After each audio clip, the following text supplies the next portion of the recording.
Flexfiller Direct freshly installed on the wall. Let's turn it on. There you go through its boot up. Ah, right, yes. English. Set the time and date. Daylight saving time. All good. I've read the manual. Set the safety valve for the system. Set the fill pressure for the system.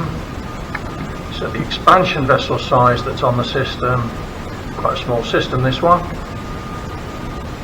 Confirm. Check all of the calculated settings. Confirm.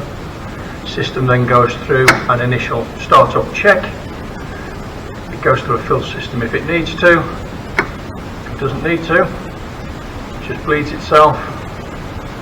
Job done. Fully commissioned. Less than 60 seconds.